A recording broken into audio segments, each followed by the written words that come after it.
now we're gonna start getting to the part where we actually break down takedown sweeps and passing the guard and all the points, right? So we're gonna start with the takedowns. So one of the things that you guys need to understand, this is, I'm not here to say or agree what is right or wrong. I'm just doing the job of, you know, whatever it's in the IBJJF is using, that's what I'm using in my tournaments.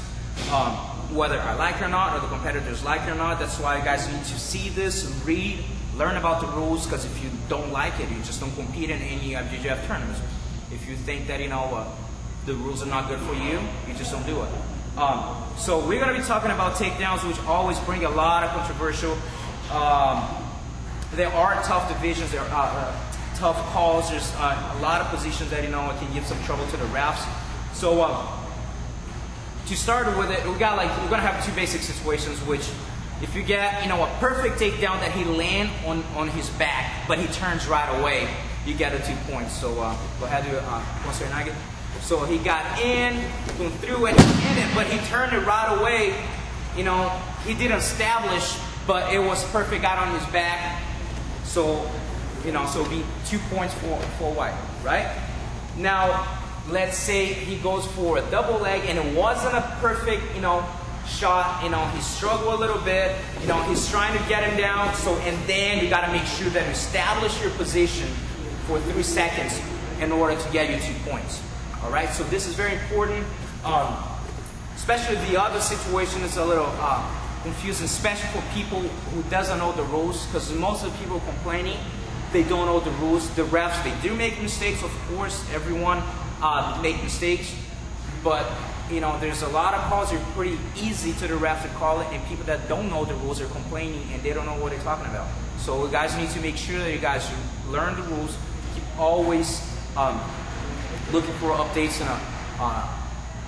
with the tournament. So if you're complaining, you better have a good reason to do it, right? So one of the things here is a few different observations here. Anytime you're competing and you get a takedown and he lands out of bounds, as long as you initiate before the security area, your feet, you know, inside the competition area, and he lands outside, you get your points. Of course, you start getting the red area or whatever the security color is, you know, the ref shouldn't be moving them to the middle to avoid problems anyway. But as long as you initiate inside and finishing right there, like the competition, the security area, not when you get a double leg and you run all the way to the other mat, you know, like to mat number 1 and you finish all the way to mat number 2, yeah, you're not getting that. But you know, when you finish right there, you know, you should be able to get your points.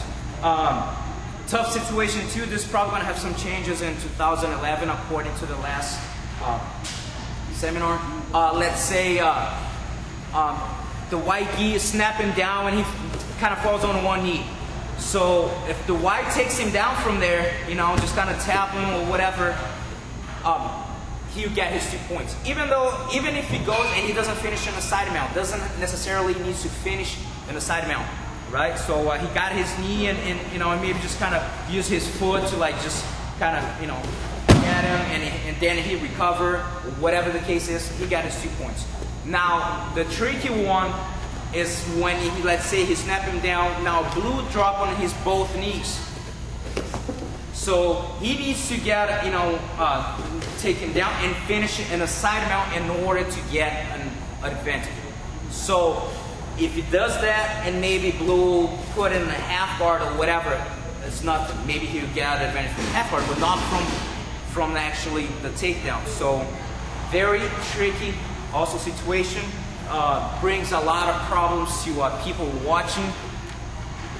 Again, especially for people who don't know the rules, they just see one guy putting the other one down. That's the only thing they see. So you do get a lot deeper than they just putting someone down, all right?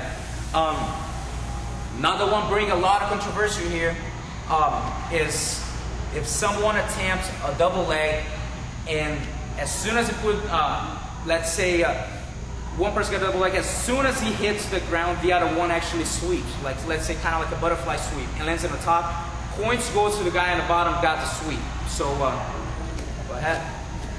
So as soon as he got it, put him down, he just got the momentum and swept him.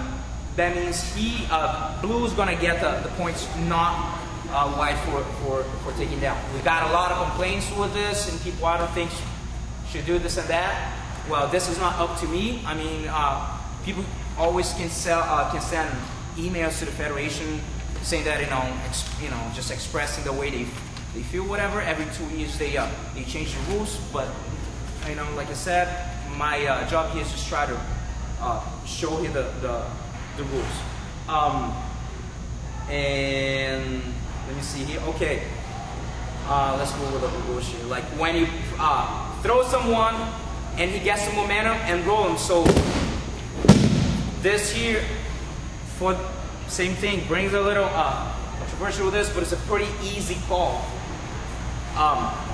So the person who got the takedown get the points, and the person actually get in the bottom row get an advantage for finishing the top.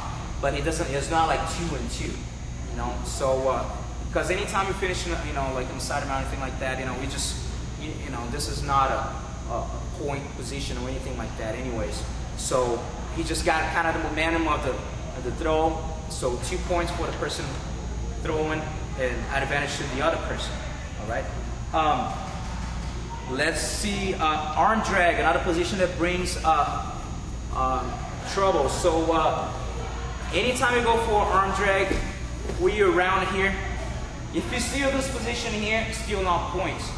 The moment that he touch one knee in the mat, that's when you're gonna start. Not necessarily both, you can have even one. That's when you get the points. All right, so sometimes people think that just from getting around, you get a point, so it's not. It needs to get at least the knee down. And another position, a lot of trouble. Someone got a single leg, So of course you got to keep your opponent down, right? So now let's say blue decides to jump guard. So now white needs to put him down right away, control him, and then he get his points. But now if they stay there, he shouldn't get the points right away from this guy pulling guard. So he got here and he jumped. He doesn't have anything yet. Because like you're still changing position. This guy still can recover, get back on his feet, and maybe do something, or even get back in just a neutral position, whatever the case is. But he never went down. So that's why it's very important. And as soon as you get him, you gotta put him down. Of course, control him, because if you slam, you get disqualified, especially from inside the guard. Make sure that you control your opponent when you put him down.